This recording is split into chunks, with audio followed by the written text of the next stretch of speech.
Students, ఈరోజు మనం herbarium గురించి తెలుసుకుందాం. హెర్బేరియం అంటే ఏంటి, దాన్ని ఎలా తయారు చేస్తారు, హెర్బేరియం యొక్క ఉపయోగాలు ఏంటి, ఇలాంటి విషయాల గురించి తెలుసుకుందాం. హెర్బేరియం అంటే ఒక క్రమ పద్ధతిలో అమర్చబడిన మొక్కల నమూనాల సేకరణ.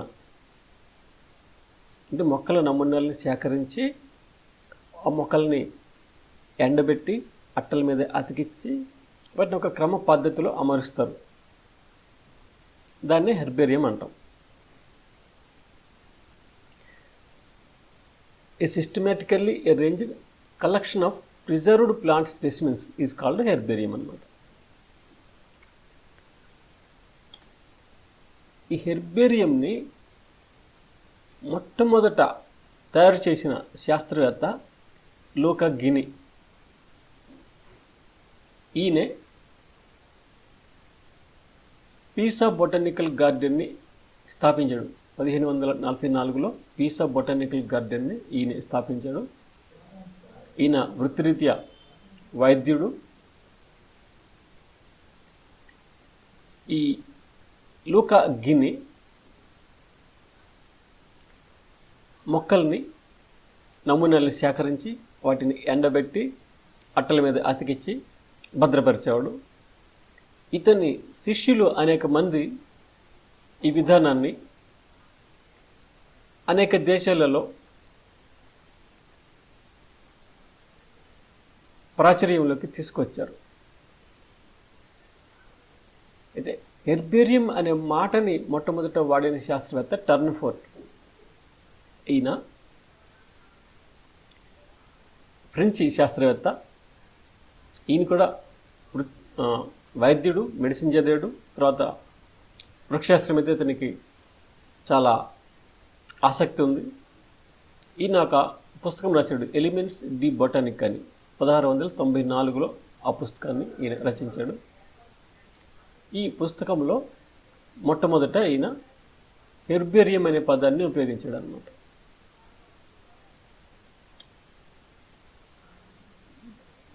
ప్రపంచ ప్రసిద్ధి చెందిన కొన్ని హెర్బేరియంలను గురించి మనం చూద్దాం. కొన్ని హెర్బేరియంల పేర్లు.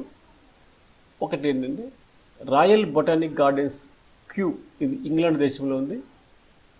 ఈ రాయల్ బొటానిక్ గార్డెన్స్లో అనేక మొక్కల యొక్క టైప్ స్పెసిమెన్స్ ఉన్నాయన్నమాట.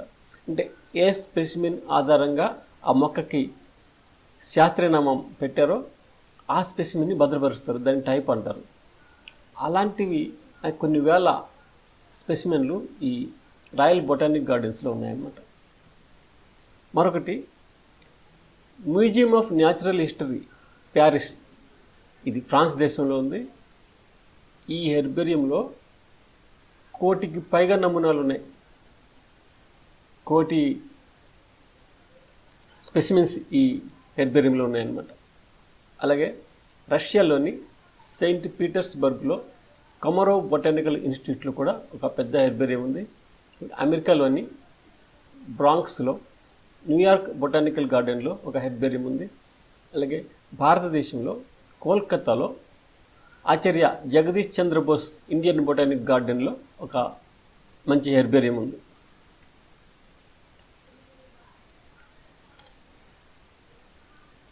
హెర్బేరియం తయారు చేయడానికి అవసరమైనటువంటి పనిముట్లు, సరంజామా ఏంటి అనేది ఇప్పుడు చూద్దాం. Tools and equipments required for preparation of herbarium. Herbarium తయారు చేయాలంటే ఒక ఫీల్డ్ ప్రెస్ అనేది ఉంటే చాలా ఉపయోగకరంగా ఉంటుంది. నెక్స్ట్ బ్లాటింగ్ పేపర్స్ అంటే అద్దుడు కాగితాలు, తేమని పీల్చుకోవడానికి అనమాట. లేదంటే మామూలు న్యూస్ పేపర్స్ని కూడా ఉపయోగించవచ్చు. Next field notebook. Field notebook అంటే ఒక చిన్న నోట్బుక్. ఈ వృక్ష నమూనాలను సేకరించడానికి ఫీల్డ్కి వెళ్ళినప్పుడు అక్కడ ఆ మొక్కకి సంబంధించిన విషయాలని నోట్ చేసుకోవడానికి ఇది ఉపయోగపడుతుంది. నెక్స్ట్ వ్యాస్కులం, అలాగే హ్యాండ్ లెన్స్. హ్యాండ్ లెన్స్ అంటే బోధర్థం. ట్రోవెల్, అలాగే సికట్యూర్స్. వీటి గురించి ఒక్కొక్క దాని గురించి చూద్దాం. ఇది హెర్బేరియం ప్రెస్. దీనిలోని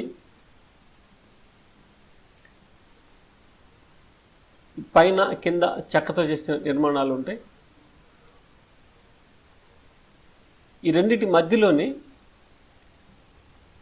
కలెక్ట్ చేసినటువంటి మొక్కల నమూనాలని న్యూస్ పేపర్స్ మధ్యలో పెట్టి ఈ రెండు చెక్కల మధ్యలో పెడతారు. పెట్టి ఆ రెండు చెక్కల్ని గట్టిగా బిగిస్తారు అన్నమాట. బిగించడం వల్ల ఆ ఒత్తిడికి అవి ప్రెస్ అయిపోతాయి.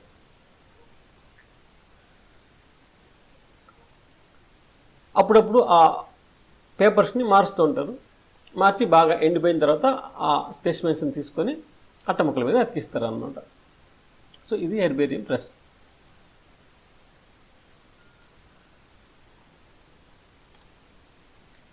దీన్ని వ్యాస్కులం అంటారు.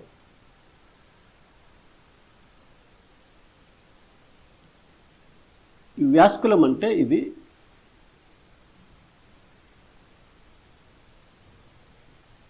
తగరపు రేకుతో కానీ లేదంటే అల్యూమినియం రేకుతో కానీ చేయబడిన ఒక చిన్న పెట్టి లాంటిది, ఒక చిన్న రేకు పెట్టి లాంటిది అనమాట.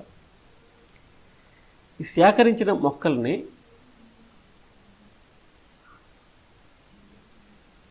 ఆ క్షేత్రస్థాయిలోనే ప్రెస్ చేయడానికి వీలు పడినప్పుడు కొన్నిసార్లు ఏం చేస్తారు, మొక్కలు సేకరించి వెంటనే హెర్బేరియం ప్రెస్ కూడా తీసుకుని వెళ్తారు వెంట, అక్కడే దాన్ని ప్రెస్ చేస్తారు. కొన్నిసార్లు అలా వీలు పడదు, హెర్బేరియం ప్రెస్ తీసుకెళ్ళలేదు. అలాంటప్పుడు ఏం చేస్తారంటే ఆ మొక్కల్ని ఈ వ్యాసక్రమంలో వేసుకొని తీసుకొస్తారు, ప్రయోగశాలకు తీసుకొచ్చి అక్కడ వీటిని ప్రెస్ చేస్తారనమాట. ఇటు మొక్కల నమూనాలని ఇందులో వేసుకొని తీసుకురావడానికి ఇది అనుకూలంగా ఉంటుందన్నమాట.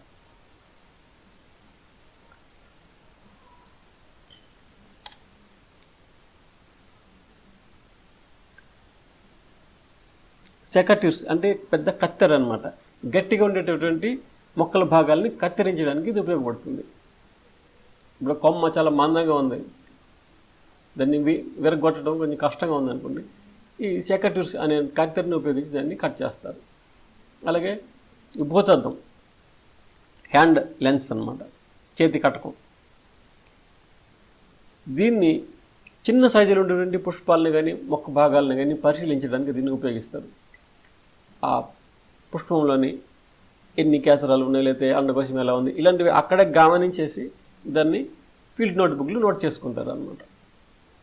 ఇది 5 రెట్లు 10 రెట్లు మ్యాగ్నిఫై చేసి చూపిస్తుంది.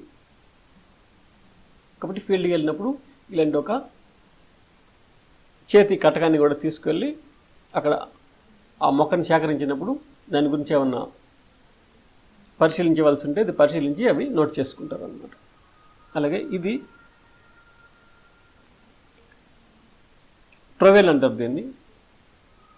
ఇది మొక్కల యొక్క వేర్లు కానీ ఇతర భూగర్భ భాగాలు కానీ సేకరించి దాన్ని పరిశీలించడానికి ఇది ఉపయోగపడుతుంది. ఒక మొక్క ఉంది, ఆ మొక్క భూగర్భంలోని కొమ్ము కానీ కందం కానీ ఏమన్నా ఉందేమో మనకు అనిపిస్తుంది. అలాంటప్పుడు దీంతో తవ్వి ఏముంది అనేది మనం చూసి దాన్ని ఫీల్డ్ నోట్బుక్లో నోట్ చేసుకోవడానికి కూడా ఇది ఉపయోగపడుతుంది అన్నమాట. హెర్బేరియం ప్రిపరేషన్, హెర్బేరియంని ఎలా తయారు చేయాలి అందులో ఉన్నటువంటి దశలు ఏంటి అనేది చూద్దాం. హెర్బేరియం ప్రిపరేషన్లో మొట్టమొదటిది ఏంటంటే మొక్కల్ని సేకరించుట, ప్లాంట్ కలెక్షన్ అన్నమాట. మొక్కల్ని వాటి సహజ ఆవాస పరిస్థితుల నుంచి సేకరిస్తారు. అంటే అవి సహజంగా ఎక్కడైతే పెరుగుతున్నాయో అక్కడికి వెళ్ళి వాటిని సేకరిస్తారు. ఈ మొక్కల సేకరణ అనేది వివిధ ప్రదేశాల నుంచి వేరు వేరు కాలాల్లో చేస్తారు. అంటే కొన్ని మొక్కలేమో శీతాకాలంలో పుష్పించే ఉంటాయి, కొన్ని మొక్కలేమో ఎండాకాలంలో పుష్పించే ఉంటాయి. ఇట్లా సీజన్ని బట్టి అవి పుష్పించే ఇది మారిపోతూ ఉంటుంది. హెర్బేరియం కలెక్ట్ చేసినప్పుడు సాధారణంగా ఏంటంటే పుష్పాలతోని ఫలాలతోని ఉండగానే వాటిని సేకరిస్తారు. కాబట్టి అన్ని కాలాల్లోనూ కూడా ఈ మొక్కల్ని సేకరించవలసి ఉంటుంది అనమాట. ఎందుకంటే కొన్ని మొక్కలు ఒక కాలంలో పూస్తాయి, కొన్ని మొక్కలు వేరే కాలంలో పూస్తాయి. కాబట్టి చిన్న చిన్న మొక్కలు గుల్మాలు అయితే పూర్తి మొక్కను సేకరిస్తారు. అదే దారుయుతంగా ఉండే మొక్కలు అయితే చిన్న కొమ్మని సేకరిస్తారు. వృక్షాలు కానీ లేదంటే గుల్మాలు కానీ ఇలాంటివి అయితే మొత్తం మొక్కను సేకరించడం కుదరదు కాబట్టి, వీలు కాదు కాబట్టి అలాంటి మొక్కల్లోని చిన్న కొమ్మని కత్తిరించి తీసుకుంటారు. సాధారణంగా ఆ సేకరించిన నమూనా ఒక 25 సెంటీమీటర్ల పొడవు ఉండేలాగా చూసుకుంటారనమాట. అలాగే దానికి కొన్ని పత్రాలు ఉండేలాగా చూస్తారండి. పత్రం యొక్క స్వరూపం ఎలాగ అనేది తెలియాలి కాబట్టి. ఇలా పుష్ప విన్యాసం కానీ పుష్పం కానీ ఉండాలి. కాబట్టి ఏదైనా ఒక కొమ్మని హెర్బేరియం కోసం సేకరించినప్పుడు దానికి పత్రాలు ఉండాలి, అలాగే పుష్ప విన్యాసం లేదా పుష్పాలు ఉండాలి. సేకరించిన మొక్కలు నష్టపోకుండా ఉండటానికి ఒక 5-6 నమూనాలు సేకరిస్తారు. అంటే ఒకే మొక్కకి ఒక 5-6 నమూనాలు సేకరిస్తారు. ఈ ప్రతి నమూనాకు కూడా ఏం చేస్తారంటే ఒక నెంబర్ ఇచ్చి ఒక పేపర్ మీద ఆ నెంబర్ దాన్ని ట్యాగ్ చేస్తారు. ఫీల్డ్ నోట్బుక్లో అదే నెంబర్ రాసుకొని దాని యొక్క లక్షణాలు నోట్ చేసుకుంటారు అన్నమాట. అంటే ఒకేసారి ఒక 10 మొక్కలు సేకరిస్తే ఫీల్డ్ నోట్బుక్లో వాటి లక్షణాలు రాస్తే ఏ మొక్క లక్షణం ఏదైనా తెలియడానికి ఏంటంటే ఈ నెంబర్స్ ఉపయోగపడతాయి. ఏది 1వ నెంబరు మొక్క, ఏది 2వ నెంబరు, ఏది 3వ నెంబరు అని తెలియడానికి దానికి కాగితాలతో ట్యాగ్స్ రాసి దానికి అతికిస్తారనమాట. ఆ నమూనాకి అతికిస్తారు, ఆ కొమ్మకి అతికిస్తారు. ఈ మొక్కల్ని సేకరించిన తర్వాత రెండోది ఏంటంటే ప్రెస్సింగ్, మొక్కలను ప్రెస్ చేయుట. ఈ మొక్కల్ని సేకరించిన తర్వాత అక్కడే ఫీల్డ్లోనే ఆ క్షేత్రస్థాయిలోనే వాటిని ప్రెస్ చేయొచ్చు, లేదంటే వాటిని ప్రయోగశాలకు తీసుకొని వచ్చి అక్కడ ప్రెస్ చేయొచ్చు. ఈ సేకరించిన మొక్కల్ని బ్లాటింగ్ పేపర్ల మధ్యలో కానీ లేదా న్యూస్ పేపర్ల మధ్యలో కానీ చక్కగా ముడతలు లేకుండా వాటిని పరుస్తారు. ఒకవేళ సేకరించినటువంటి ఆ మొక్క నమూనా చాలా పెద్దదిగా ఉండదు, ఎక్కువ పొడవుగా ఉందనుకోండి, అది మనం అట్ట మీద అతికించడానికి సరిపోదు, చాలా ఎక్కువ పొడుగ్గా ఉంటుంది. అలాంటప్పుడు ఏం చేస్తారంటే దాన్ని మడత పెడతారు. వి ఆకారంలో కానీ, ఎన్ ఆకారంలో కానీ, లేదా డబ్ల్యూ ఆకారంలో కానీ ఆ మొక్కని వంచుతారు అన్నమాట. వంచి అప్పుడు ప్రెస్ చేస్తారు. ఈ మొక్క నమూనాలు ఉన్నటువంటి బ్లాటింగ్ పేపర్ని ఒకదాని మీద ఒకటి పెట్టి దీన్ని హెర్బేరియం ప్రెస్లో పెట్టి గట్టిగా బిగిస్తారు.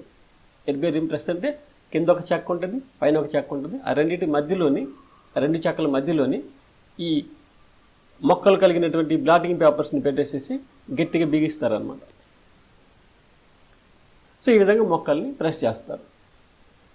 తర్వాతి దశ ఏంటంటే డ్రైయింగ్ అండ్ పాయిజనింగ్, అంటే మొక్కల్ని ఆరబెట్టడం, అంటే ఎండబెట్టడం మరియు విషపూరితం చేయటం.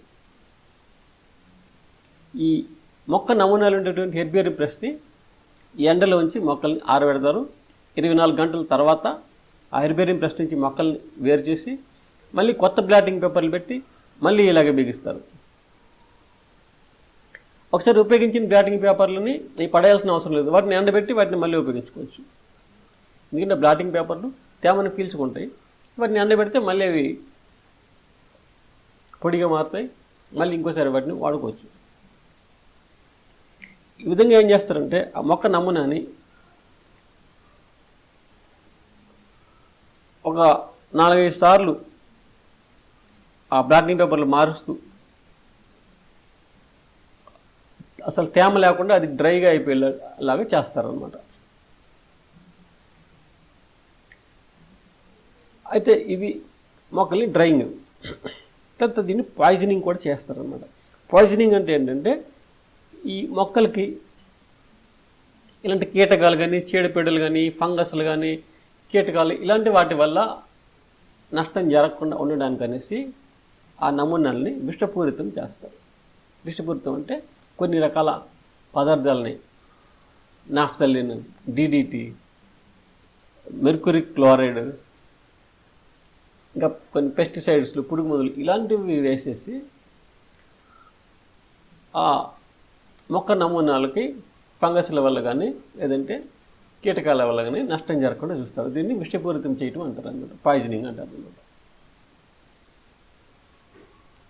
ఈ విషపూరిత పదార్థాలు ఉపయోగించేటప్పుడు చాలా జాగ్రత్తగా ఉండాలి, ఎందుకంటే అవి మనుషులకు కూడా హాని చేస్తాయి విష పదార్థాలు. కాబట్టి చాలా జాగ్రత్తగా ఈ పాయిజనింగ్ అనేది చేస్తారన్నమాట. నెక్స్ట్ ఏంటంటే మౌంటింగ్. మౌంటింగ్ అంటే ఈ ప్రెస్ చేసి ఎండబెట్టినటువంటి ఈ మొక్కల నమూనాలని అట్టల మీద అతికించడం, హెర్బేరియం షీట్స్ మీద వీటిని అతికించడం అన్నమాట. ఈ నమూనాలు బాగా ఆరబెట్టిన తర్వాత మంచి మందంగా ఉండేటువంటి అట్టల మీద, హెర్బేరియం షీట్స్ మీద వీటిని అతికిస్తారనమాట. సాధారణంగా వాటి యొక్క సైజు ఎంత ఉంటుందంటే ఒక 42 సెంటీమీటర్ల పొడవు, 29 సెంటీమీటర్ల వెడల్పు ఉండే లాంటి షీట్లు ఉపయోగిస్తారు. ఈ మొక్క స్వరూపం దెబ్బతినకుండా మొక్కని హెర్బేరియం షీట్ మీద పెట్టి జిగురుతో కానీ లేదంటే సెల్లోఫోన్ టేపులతో కానీ అతికిస్తారనమాట. అంటే గమ్ పోసి అతికించవచ్చు, లేదంటే సెల్లోఫోన్ టేపులు ఉపయోగించి ఈ మొక్కని ఆ షీట్కి అతికించవచ్చు అనమాట.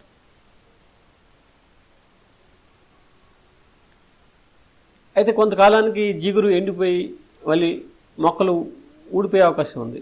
అందువల్ల ఏం చేస్తారంటే సన్నటి సూది తీసుకొని గట్టి దారంతో అక్కడక్కడ మొక్కల్ని హెర్బేరియం షీట్కి కుడతారు, స్టిచ్చింగ్ చేస్తారనమాట.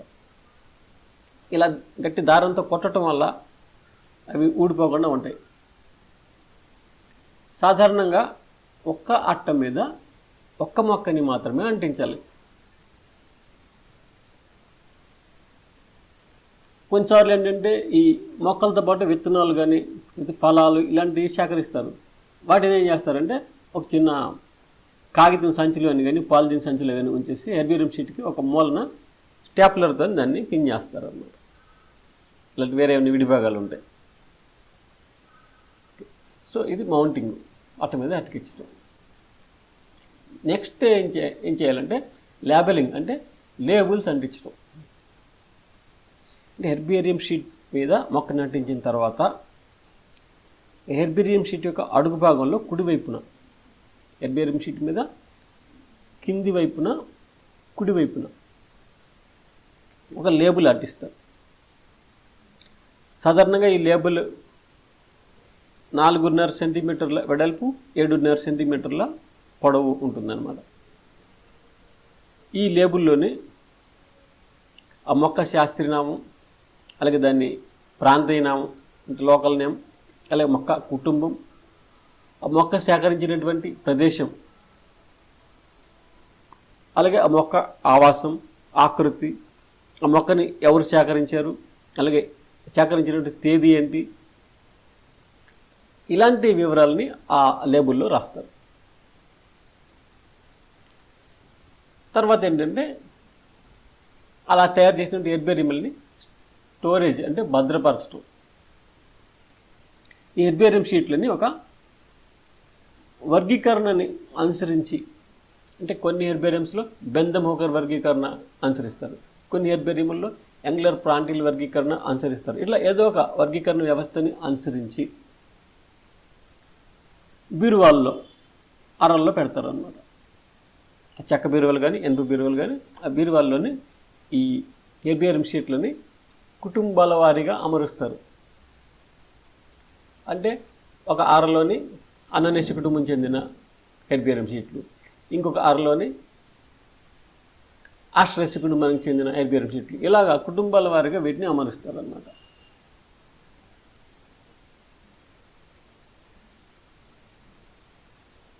భారతదేశంలోనైతే బెంథమ్ హూకర్ వర్గీకరణ వ్యవస్థని ఉపయోగించి ఈ హెర్బేరియం షీట్లను భద్రపరుస్తూ ఉంటారు. సాధారణంగా ఇండియాలో ఉండే హెర్బేరియంస్ అని కూడా బెంథమ్ అండ్ హూకర్ విధానాన్ని అనుసరించి ఉంటాయన్నమాట.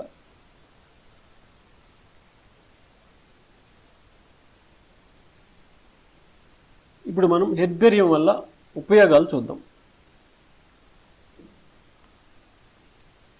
హెర్బేరియం వల్ల ఒక ముఖ్యమైన ఉపయోగం ఏంటంటే ఏదైనా మొక్కని సేకరించినప్పుడు ఆ మొక్క శాస్త్రనామం ఏంటి, కుటుంబం ఏంటి, ఇలాంటి విషయాలు తెలుసుకోవడానికి హెర్బేరియంలు ఉపయోగపడతాయి. హెర్బేరియంలో ఆల్రెడీ మొక్కలు సేకరించి ఉంటాయి కదా, వాటిని పోల్చుకొని అది ఏ జాతికి చెందిన మొక్క అనేది తెలుసుకోవడానికి ఉపయోగపడుతుంది. హెర్బేరియంలో మరొక ఉపయోగం ఏంటంటే వివిధ ప్రదేశాల్లోని ఉన్నటువంటి వృక్ష సంపదని, వృక్ష సముదాయాన్ని అధ్యయనం చేయడానికి హెర్బేరియంలు ఉపయోగపడతాయి. ఏదైనా ఒక ప్రదేశంలో ఏ జాతులకు చెందిన మొక్కలు ఉన్నాయి అనేది మనం తెలుసుకోవచ్చు. అదేవిధంగా హెర్బేరియం షీట్ల మీద లేబుల్స్ అంటిస్తారు కదా, ఆ లేబుల్స్లో కూడా ఎంతో విలువైన సమాచారం ఉంటుంది. ఆ మొక్కల యొక్క ఆకృతి ఏంటి, దాని యొక్క లోకల్ నేమ్స్ ఏంటి, ప్రాంతీయ నామాలు ఏంటి, ఆ మొక్కలు ఏ కాలంలో పుష్పాలు వస్తాయి, ఇలాంటి అనేక విషయాలన్నీ మనం ఆ హెర్బేరియం షీట్ల ద్వారా తెలుసుకోవచ్చు. మరొక ఉపయోగం ఏంటంటే వివిధ ప్రాంతాల నుంచి సేకరించినటువంటి ఒకే జాతి మొక్కల్లో ఏమైనా స్వరూప సంబంధమైన వైవిధ్యాలు ఉన్నట్లయితే వాటిని కూడా గుర్తించవచ్చు. అలాగే కాలక్రమంలో ఏదైనా ఒక ప్రదేశంలో ఈ మొక్కల్లో వచ్చేటటువంటి మార్పులు ఏంటి అని తెలుసుకోవచ్చు అనమాట. ఈ వృక్ష సంపదలోని వచ్చినటువంటి మార్పులు ఏంటి, కొన్ని వందల సంవత్సరాల క్రితం సేకరించిన హెర్బేరియంలో ఒక ప్రదేశంలో ఈ మొక్క ఉందని తెలుస్తుంది, కానీ ఇప్పుడు ఆ మొక్క అక్కడ లేదు అంటే అది అక్కడ అంతరించిపోయింది అని అర్థం. కాబట్టి ఈ విధంగా ఈ వాతావరణ పరిస్థితుల వల్ల, ఈ మానవుల చర్యల వల్ల ఏదైనా మొక్కలు ఏదైనా ఒక ప్రదేశంలో అంతరించిపోతే ఆ విషయం ఈ హెర్బేరియంల ద్వారా తెలుస్తుంది. అలాగే హెర్బేరియంలో ఉన్నటువంటి ఈ స్పెసిమెన్లని మొక్కల యొక్క స్వరూపాన్ని గురించి అధ్యయనం చేయడానికి, వాటి యొక్క అంతర్నిర్మాణం గురించి అధ్యయనం చేయడానికి, అలాగే వాటిలోని డిఎన్ఏని సేకరించి అధ్యయనం చేయడానికి కూడా ఉపయోగపడతాయి.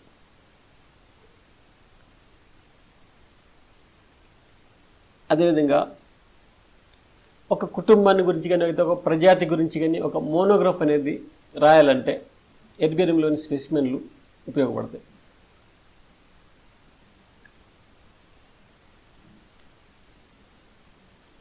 అలాగే ఏదైనా ఒక మొక్కకి, కొత్త మొక్కకి శాస్త్రీయనామం పెట్టాలంటే ఆ మొక్క యొక్క నమూనాని హెర్బేరియంగా మార్చి దాన్ని టైప్ స్పెసిమెన్ అంటారు. ఈ టైప్ని ఒక హెర్బేరియంలో భద్రపరుస్తారు. కాబట్టి శాస్త్రీయనామం అనేటువంటిది ఆ టైప్ స్పెసిమెన్ మీద ఆధారపడి ఉంటుంది. ఆ టైప్ స్పెసిమెన్ అనేది కూడా ఒక ఈ మొక్క నమూనా అనమాట. సేకరించి అట్ట మీద అంటికిచ్చి దాన్ని భద్రపరుస్తారు. కాబట్టి మొక్కల నామీకరణ కూడా హెర్బేరియం షీట్ల మీద ఆధారపడి ఉంటుందన్నమాట.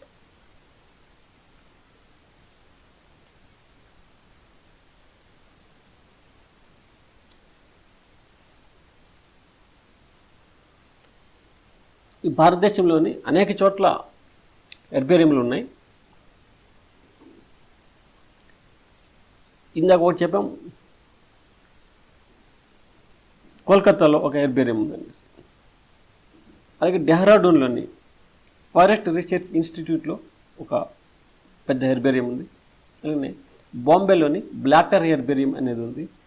అదేవిధంగా లక్నోలో national botanical research institute NBRI వీళ్ళు ఒక పెద్ద హెర్బేరియంని మెయింటైన్ చేస్తూ ఉన్నారు.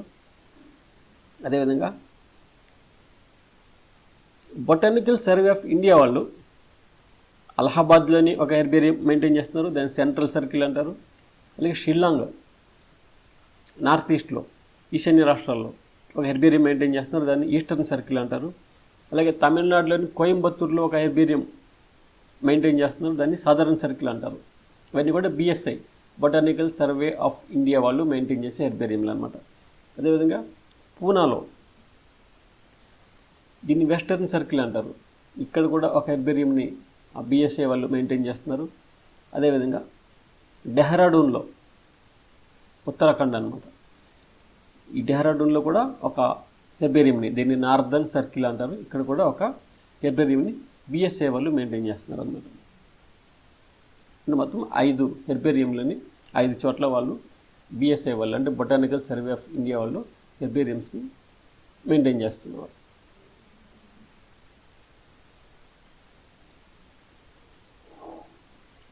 ఇప్పటి వరకు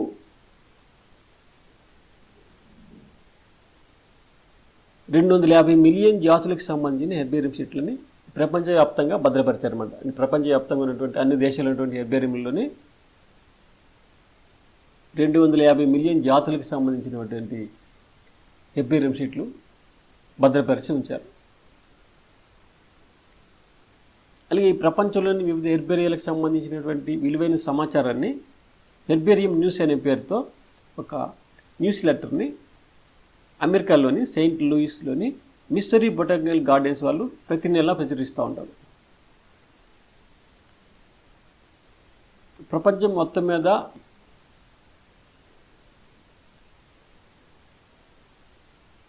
1600 హెర్బేరియంలు ఉన్నాయి.